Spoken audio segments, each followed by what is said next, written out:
Hello everyone, welcome to my channel teach for top. जी हां, आपने सही सुना, टीच फॉर टॉप।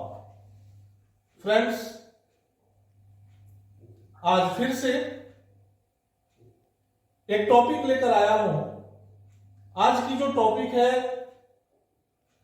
12वीं पास करने वाले स्टूडेंट के लिए बहुत ही इंपॉर्टेंट टॉपिक है, CUET। CUET का फुल फॉर्म है common university entrance test. Common university entrance test. इसके बारे में दो शब्द पहले आपको बताता हूं, उसके बाद CUET के लिए केमिस्ट्री सब्जेक्ट लेकर, रसायन शास्त्र से एक टॉपिक, रसायन विज्ञान से एक टॉपिक लेकर आया हूं, जिस टॉपिक का नाम है परमाणु संरचना।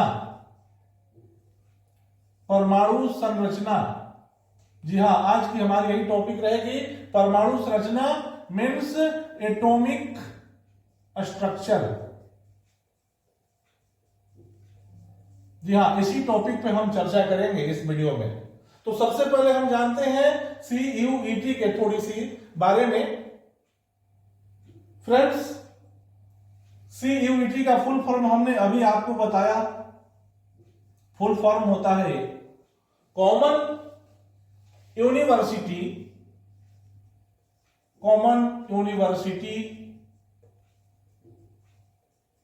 Entrance test. इसका फुल फॉर्म हुआ common university entrance test, CUET।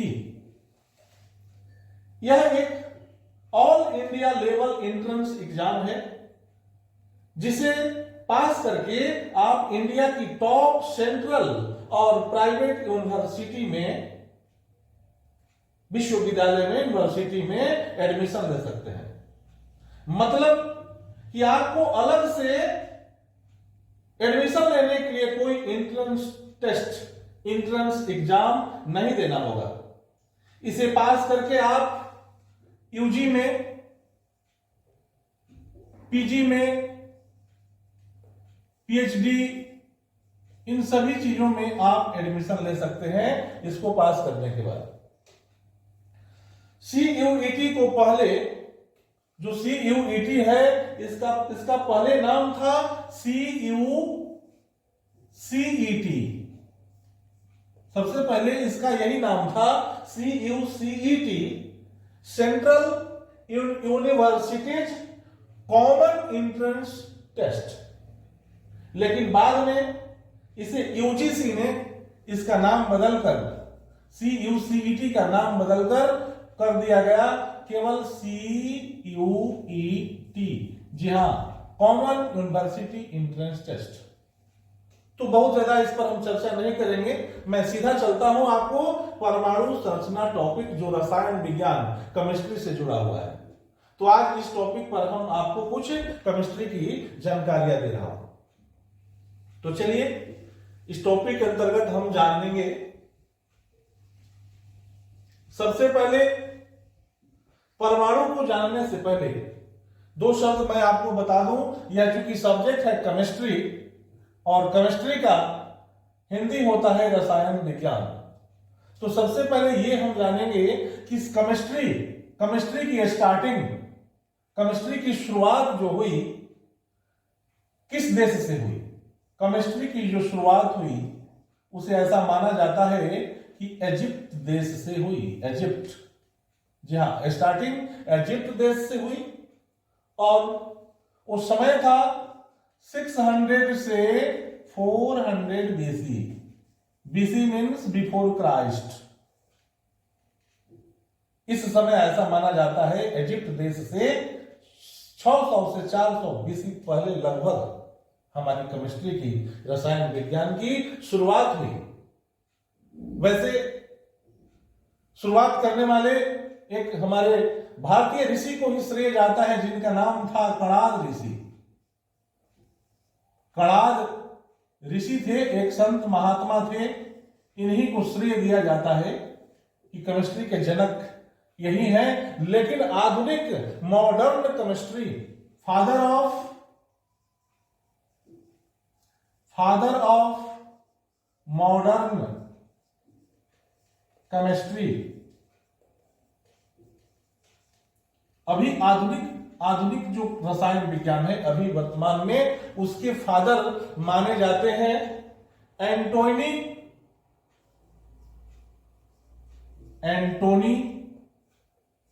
Lavoisier. Antony Lavoisier को फादर ऑफ केमिस्ट्री, केमिस्ट्री का जनक माना जाता है, केमिस्ट्री का पिता माना जाता है। तो ये हुआ हमारा इतिहास। इजिप्ट देश से रसायन विज्ञान की शुरुआत हुई लगभग 600 से 400 बीसी पहले। महर्षि कणाद को इसका जनक माना जाता था, मगर पुरानी केमिस्ट्री का, अभी हमारी आधुनिक केमिस्ट्री, क्योंकि हम लोग आधुनिक लाइफ में जी रहे हैं, और उसने मॉडर्न केमिस्ट्री के फादर को माना जाता है एंटोनी लेवोजियर को। इस तरह से हमारी केमिस्ट्री की उत्पत्ति हुई। अब रसायन, सबसे पहले ये जानेंगे केमिस्ट्री होता क्या है, केमिस्ट्री क्या चीज है। रसायन विज्ञान की एक शाखा है, क्योंकि विज्ञान आप जानते होंगे फिजिक्स होता है, केमिस्ट्री, बायोलॉजी, बहुत से ब्रांच होते हैं, उसमें एक शाखा है हमारा रसायन विज्ञान केमिस्ट्री। इस केमिस्ट्री में रसायन जो शब्द है इसका संधि विच्छेद होता है रस जोड़ अयन। रस जोड़ अयन, रसायन, रस का मतलब होता है धातु, धातु कहें या कोई पदार्थ कहें, धातु कहें या कोई पदार्थ, और अयन, अयन मतलब स्टडी, अध्ययन, अध्ययन को अयन कहा गया। ऐसे अयन का मतलब दर्पण भी होता है, दर्पण एक सामग्री, स्टडी करने की सामग्री को अयन कहा जाता है। तो इसके जो रस जोड़ अयन का मतलब ही हुआ कि वैसा विज्ञान जिसमें हम पदार्थ की अध्ययन करें। पदार्थ की अध्ययन का मतलब होता है पदार्थ कोई उसका कंपोजिशन, पदार्थ कैसे बना, पदार्थ के गुण, भौतिक गुण, रासायनिक गुण, ये सारी जानकारियां हम केमिस्ट्री में प्राप्त करते हैं। मतलब केमिस्ट्री में किसी पदार्थ की बनावट और उसकी गुण, भौतिक गुण, रासायनिक गुण, उपयोग, ये सारी जानकारियां हम रसायन विज्ञान की वह शाखा है जिसमें किसी पदार्थ की भौतिक गुण, उसकी बनावट, संरचना, सारी चीज का स्टडी हम करते हैं। तो चलिए चूंकि हमारी टॉपिक है परमाणु संरचना, तो परमाणु को समझने से पहले सबसे पहले हम ये समझेंगे कि पदार्थ क्या होता है। सबसे पहले हमें जानना होगा कि पदार्थ क्या है, पदार्थ किसे कहते हैं, व्हाट इज मैटर, सब्सटेंस किसको कहा जाता है। तो बस फ्रेंड्स ये आप जान लें, दुनिया की कोई भी वस्तु, दुनिया की हर कोई वस्तु जो स्थान घेरता है, जिसमें भार होता है, उसे हम पदार्थ कहते हैं। कोई भी वस्तु, दुनिया का कोई भी वस्तु जो स्थान घेरे और जिसका अपना द्रव्यमान हो, भार हो, द्रव्यमान हो। वैसे तो भार और द्रव्यमान में अंतर होता है, बट जनरली शब्दों में हम भार और द्रव्यमान को एक ही समझते हैं। तो द्रव्यमान जिसका अपना कुछ वजन हो, उन सभी पदार्थों, उन सब सामानों को पदार्थ कहते हैं। जैसे दुनिया का कोई भी सामान आप ले लें, वो चाहे टेबल हो, कुर्सी हो, कलम हो, कॉपी हो, कुछ भी हो, सब पदार्थ कही जाती है। अब सब ये जाने हम पदार्थ किस चीज से बना होता है। तो फ्रेंड्स, जो हमारा पदार्थ होता है, कोई भी पदार्थ ले लें,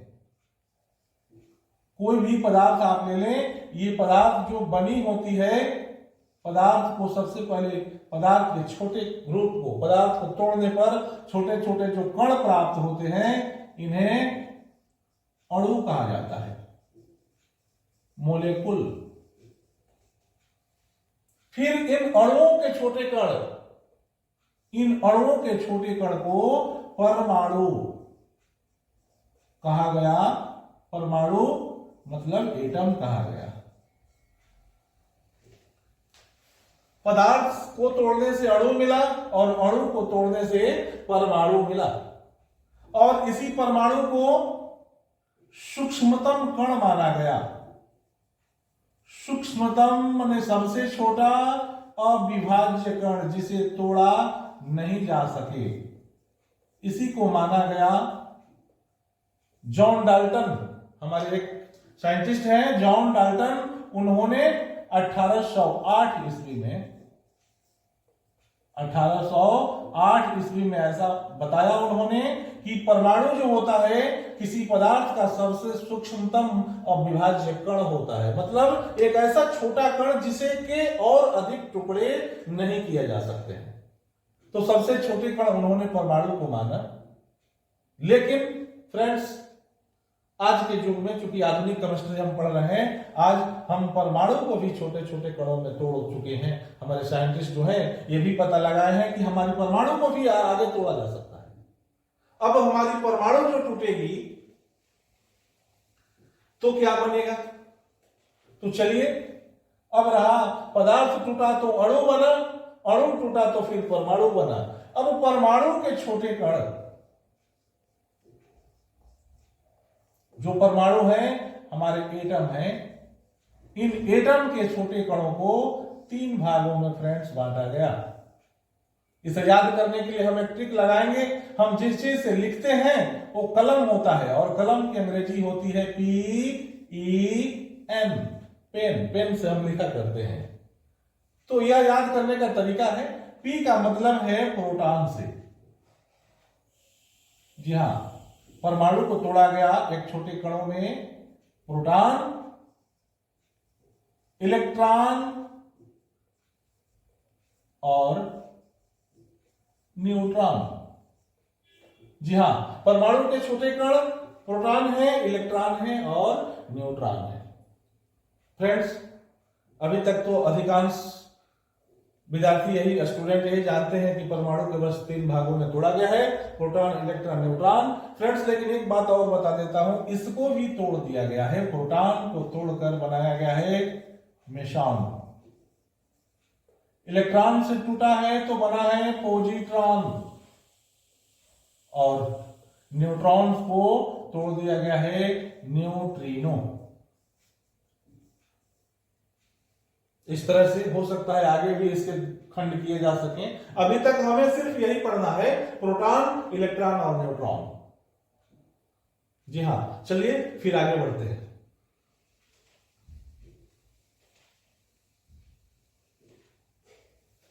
अब हम ये जानेंगे फ्रेंड्स कि जो प्रोटॉन, इलेक्ट्रॉन, न्यूट्रॉन है, इसका खोज किसने किया। सबसे पहले अभी हमने जाना परमाणु के छोटे कण हो गए प्रोटॉन। प्रोटॉन जिसे P से सूचित किया जाता है, P से, और इसको खोज करने वाले साइंटिस्ट का नाम है गोल्ड स्टीन। जी हां, कहीं कहीं किताबों में गोल्ड स्टीन, कहीं कहीं किताबों में रदरफोर्ड का नाम है, जो लिखा रहता है कि रदरफोर्ड ने प्रोटॉन का आविष्कार किया 1911 ईस्वी में, 1911 में। मगर ऊपर क्लास की जब किताबों में आप देखेंगे तो प्रोटॉन के खोजकर्ता में गोल्ड स्टीन का नाम आता है, जो रदरफोर्ड से पहले ही 1886 ईस्वी में ही पता लगा दिया था प्रोटॉन के कण के बारे में। उसके बाद रहा इलेक्ट्रॉन। इलेक्ट्रॉन जिसे हम स्मॉल e से डिनोट करते हैं, इसकी खोज करता है जे टॉमसन। जे टॉमसन, जी हां, कहीं कहीं इन्हें जे थॉमसन भी लिखा रहता है। टॉमसन या थॉमसन कोई बात नहीं है, जे थॉमसन। इन्होंने इलेक्ट्रॉन का पता लगाया था 1897 में। इस तरह से प्रोटॉन हो गया, इलेक्ट्रॉन हो गया, उसके बाद बचा आपका न्यूट्रॉन।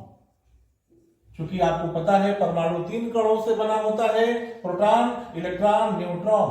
न्यूट्रॉन को स्मॉल n से लिखा जाता है, और इसको खोज करने वाले साइंटिस्ट का नाम है जेम्स चैडविक।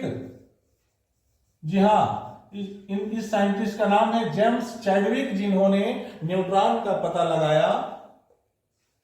जेम्स चैडविक, जिन्होंने न्यूट्रॉन का पता लगाया 1932 ईस्वी में। जी हाँ, ये हमारे तीनों कण प्रोटॉन, इलेक्ट्रॉन और न्यूट्रॉन की खोजकर्ता का नाम। और कब किए? तो प्रोटॉन का खोज 1886 में हुआ। इसके पहले भी रदरफोर्ड ने, उसके बाद 1911 में लिखा जाता है किताबों में, लेकिन ऊंची क्लास में इसे गोल्डस्टीन दिखाया जाता है 1886 में, जिन्होंने पता लगाया था। इलेक्ट्रॉन का खोज जे थॉमसन ने 1897 में, और न्यूट्रॉन का खोज किया था जेम्स चैडविक ने 1932 में। इस तरह से ये हमारे परमाणु के 3 कणों के बारे में जानकारी हुई। अब इसके आगे बढ़ते हैं। ये हमारी बेसिक नॉलेज है। इस तरह से हम जितनी चीजें मैं बता रहा हूं सब CUT एग्जाम में, इससे अगर पूरी हमारी वीडियो देखेंगे तो इससे रिलेटेड बहुत सारे क्वेश्चन आप सॉल्व कर सकते हैं। अब फ्रेंड्स, एक फार्मूला आपको बता रहा हूं, जिस फार्मूले के माध्यम से आप याद कर सकते हैं कि तीनों कणों को, प्रोटॉन, इलेक्ट्रॉन, न्यूट्रॉन को खोज किसने किया, उस साइंटिस्ट का नाम याद करने के लिए आप हमारे एक जो फार्मूला है, एक ट्रिक है, उस ट्रिक को याद करेंगे। यह ट्रिक साइंस का सब्जेक्ट नहीं है, मगर याद करने के लिए अपने से कुछ भी बनाया जा सकता है। तो ट्रिक है, ईंट पर गिरकर नाच। जी हां, आपको यह शब्द सुनकर अजीब लग रहा होगा, भाई कि साइंस में यह क्या है, ईंट पर गिरकर नाच। तो फ्रेंड्स, ये कुछ नहीं है, आपको याद करने का एक तरीका हमने खोजा है, जिसे आप आसानी से याद करेंगे। अब यहां है जो ईंट का मतलब है E और T, ईंट। पर का मतलब P और गिर का मतलब G। और नाच का मतलब N और चौ का मतलब CH। जी हां, इसके द्वारा आप कैसे याद करेंगे साइंटिस्ट का नाम? E और T का मतलब इलेक्ट्रॉन का खोज थॉमसन ने किया। इलेक्ट्रॉन का खोज थॉमसन ने किया, प्रोटॉन का खोज गोल्डस्टीन ने किया, और न्यूट्रॉन का खोज चैडविक ने किया। इस तरह से यह हमारे फॉर्मूला आप याद रखेंगे। ईंट पर गिरकर नाच, ET, PG, NCH। इलेक्ट्रॉन का खोज थॉमसन, प्रोटॉन का खोज गोल्डस्टीन, और न्यूट्रॉन का खोज चैडविक। जी हां, इस तरह से आप याद रखेंगे। इलेक्ट्रॉन 97, 8097, प्रोटॉन 1886 और ये 1932। जी हां फ्रेंड्स, इस फॉर्मूले को आप याद करके इन कणों को, तीनों कणों के साइंटिस्ट के नामों को आप आसानी से याद रख सकते हैं। चलिए आगे बढ़ते हैं।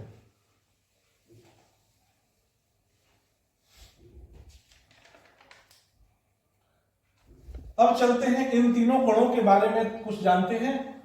जैसे प्रोटॉन, जो प्रोटॉन होता है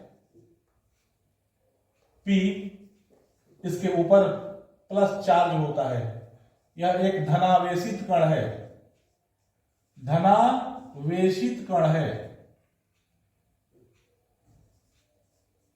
इसी तरह से जो आपका इलेक्ट्रॉन होता है E, या इसके ऊपर निगेटिव चार्ज होता है, यह एक ऋणावेशित कण है। धनावेशित, ऋणावेशित। और आपका जो न्यूट्रॉन है,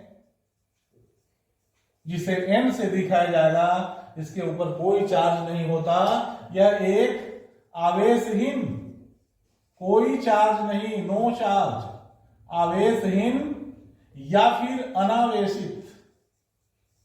अनावेशित कण होता है। जी हां, प्रोटॉन धनावेशित, इलेक्ट्रॉन ऋणावेशित और न्यूट्रॉन आवेशहीन कण होता है।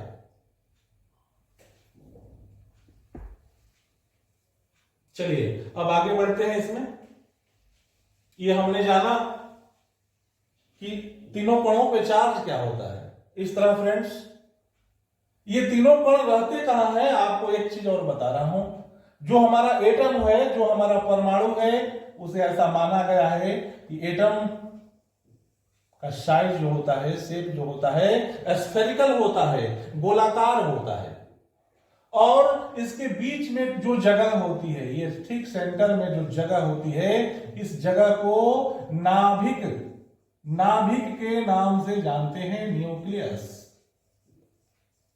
जी हां, इस बीच वाली जगह को न्यूक्लियस कहा जाता है, नाभिक कहा जाता है। और इसी नाभिक में ऐसा माना जाता है कि नाभिक में ही रहते हैं प्रोटॉन और न्यूट्रॉन।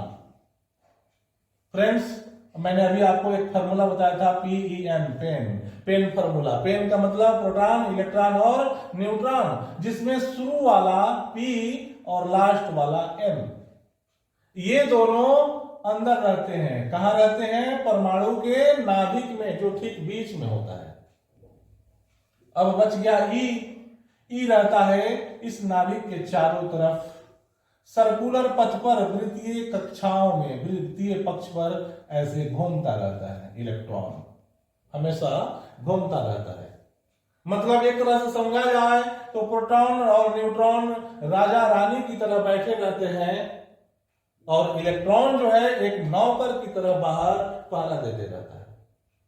तो इलेक्ट्रॉन हमेशा घूमते रहता है, राउंड राउंड राउंड अपने पथ पर। जिस पथ पे इलेक्ट्रॉन घूमता है नाभिक के चारों ओर, इस पथ को, इस रास्ते को कक्षा कहते हैं। कक्षा, परमाणु की कक्षा, या फिर इंग्लिश में ऑर्बिट के नाम से जानते हैं। जी हां, इस तरह से ये हमारी जो कण होते हैं परमाणु में, उनकी व्यवस्था इस प्रकार होती है। प्रोटॉन और न्यूट्रॉन नाभिक में, और न्यूट्रॉन नाभिक के चारों ओर वृत्तीय कक्षाओं में घूमते रहते हैं। चलिए इसके फिर आगे बढ़ते हैं। थोड़ी सी ये मैं आपको बेसिक जानकारियां दे रहा हूं फ्रेंड्स। इसके आगे हमारी हर वीडियो को आप देखते रहेंगे। केमिस्ट्री को में आपको काफी इंटरेस्ट, मजा आने लगेगा, और आप इसे समझ करके केमिस्ट्री के हर सवालों को आसानी से सॉल्व कर सकेंगे। अब फ्रेंड्स हम चलते हैं, आपको बताते हैं, जैसे प्रोटॉन हुआ, प्रोटॉन या फिर इलेक्ट्रॉन। जो इलेक्ट्रॉन हो गए, अब इलेक्ट्रॉन का थोड़ा सा हम आपको बताना चाहते हैं मास। इलेक्ट्रॉन का मास, एक फॉर्मूला था जो दो अनुपात निकाला गया, E/m। जी हां, E/m। जे थॉमसन ने ये फॉर्मूला, अनुपात निकाला चार्ज के बारे में पता लगाया इलेक्ट्रॉन का। इलेक्ट्रॉन पे जो चार्ज होते हैं, उस चार्ज को, इलेक्ट्रॉन पर जो चार्ज, ओरिजिनल आवेश जो पता लगाया गया, माइनस तो मैं जानता हूं, है ना, चूंकि यह निगेटिव होता है, ऋणावेशित होता है, इसके जो चार्ज होते हैं -1.6 मल्टीप्लाई 10⁻⁻⁻19 कूलम्ब, चूंकि आवेश को कूलम्ब से दिखाया जाता है। और इस तरह से जो इलेक्ट्रॉन का द्रव्यमान पाया गया, उसकी जो द्रव्यमान पाई गई, वो द्रव्यमान हुआ 9.1 मल्टीप्लाई 10⁻31 kg। ये इलेक्ट्रॉन का द्रव्यमान है। इस तरह से इन दोनों के अनुपात को, रेशियो को यहां निकाला गया, और अनुपात निकालने वाले व्यक्ति जे थॉमसन थे, हमारे साइंटिस्ट थॉमसन थे, जो ई में m से डिवाइड किया। मतलब 1.6 multiply 10 to the power minus 19 coulomb और डिवाइड किया 9.1 गुणे 10 पावर माइनस 31 से केजी से, और इसका रेशियो जो पाया 1.75 मल्टीप्लाई 10 टू द पावर 11 सी पर केजी, सी पर कूलम्ब पर केजी, यह E बटा M, मतलब चार्ज आवेश बटा द्रव्यमान, आवेश E अपॉन M प्राप्त किया गया।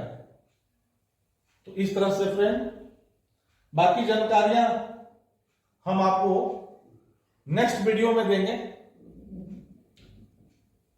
फ्रेंड्स, ये वीडियो आप देखेंगे, मुझे उम्मीद है आपको काफी पसंद आएगी। अगर ये आपको अच्छी लगे तो आप इसे लाइक कर दें, अधिक से अधिक लोगों के पास इसे शेयर करें, और यदि आप हमारे चैनल पर नए हो तो आप हमारे चैनल को सब्सक्राइब करें। Thank you.